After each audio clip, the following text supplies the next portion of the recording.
स्वागत है आप सभी दर्शकों का। मैं हूँ सानिया।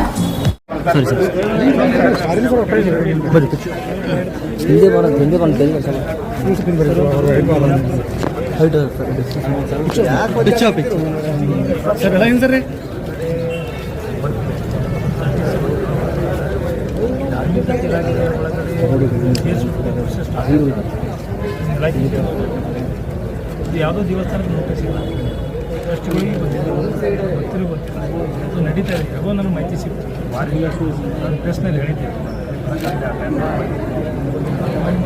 ಮಾಹಿತಿನೂ ಕೊಡ್ತಿಲ್ಲ ಅವ್ರಿಗೆ. ಯಾವುದು ಮಾತು ಮಾಡಿ ಕೈ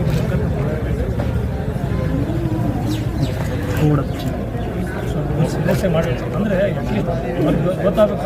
ಇವಾಗ ಇನ್ನೊಂದು ದೇವಸ್ಥಾನ, ನಾನು ಅಧ್ಯಕ್ಷರು ನಾನು ಒಂದು ನೋಟಿಸಲ್ಲಿ ಬರ್ಬೇಕಲ್ಲ, ನಿಮ್ಮದು ನಿಮ್ಮ ದೇವಸ್ಥಾನ ನಾವು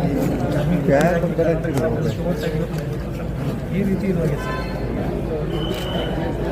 ಅಭಿವೃದ್ಧಿ ಇಲಾಖೆ ಕರ್ನಾಟಕ ಸರ್ಕಾರ ಮಾನ್ಯತೆಗೆ ತಮ್ಮ ಪತ್ರ ತಿಳಿಸಿದೆ. ಈ ರೀತಿ ಪ್ರೊಸೆಸ್ ಆಲ್ರೆಡಿ ಸೀರಿಯಸ್ ಇದ್ದರೂ ಕೂಡ ಯಾವುದೇ ದೇವಸ್ಥಾನದಲ್ಲಿ ಟ್ರಸ್ಟ್ಗಳಿಗೆ ನೋಟಿಸ್ ಸಿಕ್ಕಿಲ್ಲ. ಆಮೇಲೆ ಕಾನೂನು ಪ್ರಕಾರ ಏನು ಸರ್ ನೋಟಿಸ್ ಕೊಡಬೇಕು, ಅವ್ರ ಜೊತೆ ಚರ್ಚೆ ಮಾಡಬೇಕು.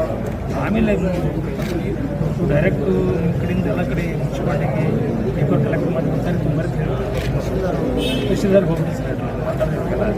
ಆದರೆ ಇವರಿಗೆ ಗೊತ್ತಿಲ್ಲ, ದೇವಸ್ಥಾನ ಯಾವ ಬಂದರೆ ಗೊತ್ತಿಲ್ಲ. 130 ಜಿಲ್ಲೆ ಸಿಟಿಯಲ್ಲ ಇವತ್ತು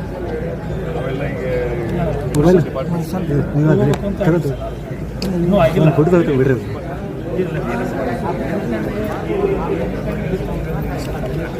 ಒಂದು ಸ್ವಲ್ಪ ಹೇಳಿ ಸರ್.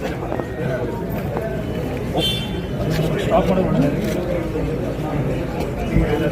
ಸರ್. ಒಂದು ಫೋಟೋ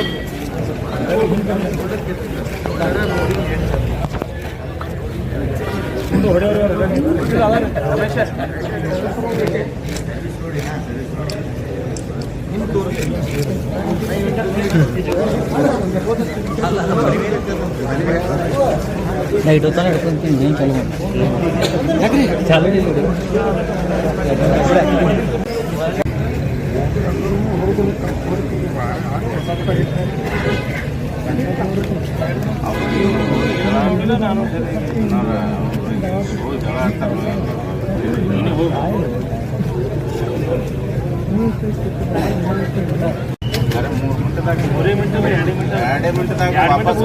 ಆರಾಮ್ ತಗೋತಾರೆ ಸಾಹೇಬ್.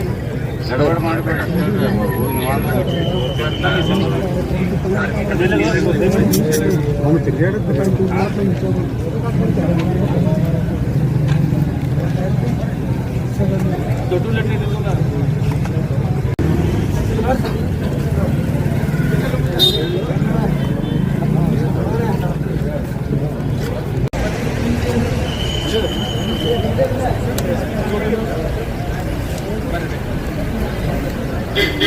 ಸರ್ ಒಂದು ಸ್ವಲ್ಪ ಒಳಗೆ ಸರ್, ಒಂಚೂರು ಒಳಗೆ.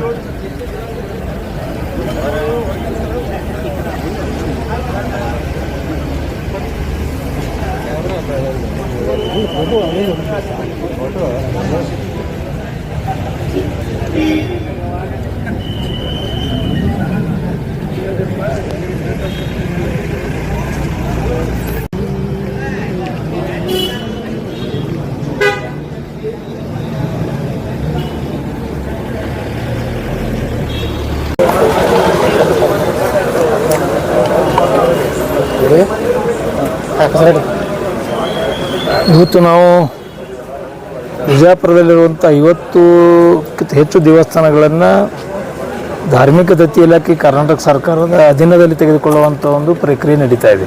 ಇವತ್ತು ಯಾವುದೇ ದೇವಸ್ಥಾನದ ಆಡಳಿತ ಮಂಡಳಿಗೆ, ಟ್ರಸ್ಟಿಗಳಿಗೆ ಯಾವುದೇ ರೀತಿ ಮಾಹಿತಿ ಕೊಡದೇ, ನೋಟಿಸ್ ಕೊಡದೇ, ಅವ್ರ ಜೊತೆ ಮಾತುಕತೆ ಮಾಡ್ದೇ ಈ ಪ್ರೊಸೆಸ್ಸು ಸರ್ಕಾರದ ಎಲ್ಲ ಇಲಾಖೆಗಳು ನಡೀತಾ ಇದೆ.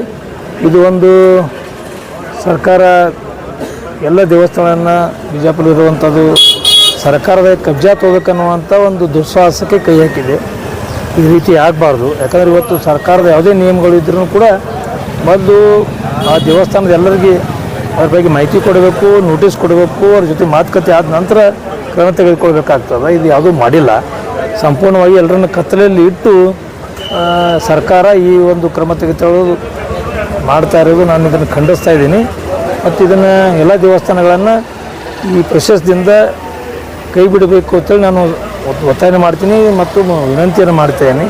ಯಾಕಂದರೆ ಒಂದು ಸರ್ಕಾರದ ಯಾವುದೇ ಒಂದು ಲಾಭ ತೆಗೆದುಕೊಳ್ಳದಾನೆ ಇವತ್ತು ದೇವಸ್ಥಾನ ಆಡಳಿತ ನಡೆಸ್ತಾ ಇದ್ದೀವಿ. ಭಾಳಷ್ಟು ದೇವಸ್ಥಾನಗಳು ಕೆಲವೊಂದು ಏನೋ ಸ್ವಲ್ಪ ತೊಗೊಂಡಿರ್ಬೋದಿಲ್ಲ ನನಗೆಲ್ಲ, ಅಷ್ಟಕ್ಕೆ ಮಾತ್ರಕ್ಕೆ ಪೂರ್ತಿ ಅದನ್ನು ಸ್ವಾಧೀನಕ್ಕೆ ಪಡಿಬೇಕು ಅನ್ನುವಂಥದ್ದು ಹುನ್ನಾರ ಸರಿಯಲ್ಲ.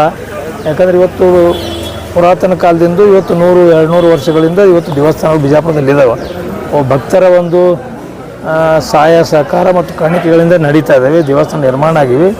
ಈ ಸಡನ್ಲಿ ಅವನ್ನು ನಾವು ಇಲಾಖೆ ಇದರಲ್ಲಿ ತೆಗೆದುಕೊಂಡು ಆ ಕಾನೂನುಗಳನ್ನು ಅದರ ಮೇಲೆ ಹೇರುವಂಥದ್ದು ಆಗಬಾರ್ದು. ಇದು ಒಂದು ಹಿಂದೂಗಳ ದೇವಾಲಯಗಳಿಗೆ ಒಂದು ಭಕ್ತರಿಗೆ ಮಾನಸಿಕ ತೊಂದರೆ ಕೊಡುವಂಥ ಕೆಲಸ ಆಗಿದೆ ಅನ್ನುವಂಥದ್ದು ಕೂಡ ಈ ಸಂದರ್ಭದಲ್ಲಿ ಬಯಸ್ತಾ ಇದ್ದೀನಿ. ಒಟ್ಟಾರೆ ಈ ಪ್ರಶಸ್ತಿಯಿಂದ ಈ ಹಿಂಸರಿಬೇಕು. ಎಲ್ಲ ಇಲಾಖೆಗಳಲ್ಲಿ ಒಂದು ಮಾಹಿತಿ ಅಂದರೆ ಇವತ್ತೆಲ್ಲ ಇಲಾಖೆಗಳಲ್ಲಿ ಈ ಒಂದು ಪ್ರೊಸೆಸ್ ನಡೀತಾ ಇದೆ. ಸರ್ವೆ ಡಿಪಾರ್ಟ್ಮೆಂಟ್ ಇರ್ಬೋದು, ಮಹಾನಗರ ಪಾಲಿಕೆ, ತಹಸೀಲ್ದಾರ್ ಕಚೇರಿ ಎಲ್ಲವೂ ಕೂಡ ಇದನ್ನು ಪೇಪರ್ಸ್ ಕಲೆಕ್ಟ್ ಮಾಡುವಂಥದ್ದು, ಆ ಜಾಗಗಳ ಉತ್ತಾರಿಯನ್ನು ಕಲೆಕ್ಟ್ ಮಾಡುವುದು ನಡೀತದೆ. ಆ ದೇವಸ್ಥಾನದವ್ರಿಗೆ ಗೊತ್ತಿಲ್ಲ. ಇದು ವಿಪರ್ಯಾಸ. ನಮ್ಮ ಮನೆ ಮತ್ತೊಬ್ರು ತೊಗೊಳಕತ್ತಾರ, ಸರ್ಕಾರದವ್ರು ನಮ್ಮ ಮಾಲಕರಿಗೆ ಗೊತ್ತಿಲ್ಲ. ಆ ರೀತಿ ಮಾಡ್ತಾರೆ. ಇದು ಒಂದು ದಬ್ಬಾಳಿಕೆ ಕ್ರಮ ಆಗಿದೆ. ಒಂದು ಯಾವುದೇ ಒಂದು ಮುನ್ಸೂಚನೆ ಕೊಡದೇ ಅದು ಹೇಳ್ತಾರಲ್ಲ, ಎಲ್ಲೋ ರಾತ್ರಿ ತುಡುಗು ಅಂದ್ರೆ ಕಬ್ಜಾ ಹೊಡಿತಾರಲ್ಲ, ಆ ರೀತಿ ಇವರು ಸರ್ಕಾರದಿಂದ ಆಗ್ತದೆ. ಇದನ್ನು ಸಂಪೂರ್ಣವಾಗಿ ತಪ್ಪು ದಾರಿಯನ್ನು ಸರ್ಕಾರ ತುಳಿತಾ ಇದೆ.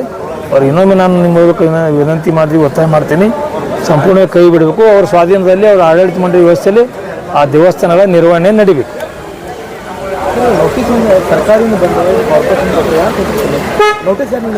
ಯಾರು ಕೊಟ್ಟಿಲ್ಲ, ಯಾರು ಕೊಡಬೇಕಲ್ಲ, ಎಲ್ಲ ಸರ್ಕಾರ ಇಲ್ಲ, ಮುನ್ಸಿಪಾಲ್ಟಿನೂ ಸರ್ಕಾರ, ಜಿಲ್ಲಾಡಳಿತ ಸರ್ಕಾರ. ಈಗ ನಮ್ಮ ದೇವಸ್ಥಾನ ಬಗ್ಗೆ ಇಲ್ಲಿ ಸರ್ಕಾರ ಒಂದೇನೋ ಪ್ರೊಸೆಸ್ ನಡೀತದೆ ಅಂದರೆ ಮಾಹಿತಿ ಸಿಗಬೇಕಲ್ಲ ಅವ್ರಿಗೆ ಮಾಹಿತಿ ಇಲ್ಲ. ನಾನು ಇವತ್ತು 3-4 ಜನರಿಗೆ ನೋಡಿದೆ, ಯಾರಿಗೆ ಒಂದು ಮಾಹಿತಿ ಇಲ್ಲ. ನಾನು ಒಂದು ದೇವಸ್ಥಾನ ಟ್ರಸ್ಟಿ, ನನಗೂ ಕೂಡ ಮಾಹಿತಿ ಬಂದಿಲ್ಲ.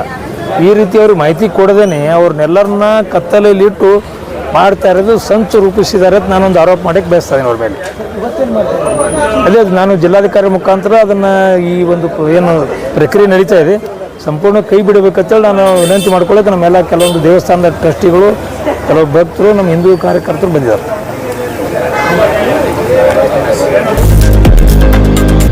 लेटेस्ट न्यूज अपडेट्स के लिए YouTube एक्सप्रेस को सब्सक्राइब कीजिए, साथ में बेल आइकॉन को भी क्लिक कीजिए। साथ ही साथ लाइक, शेयर और कमेंट करना ना भूलिए।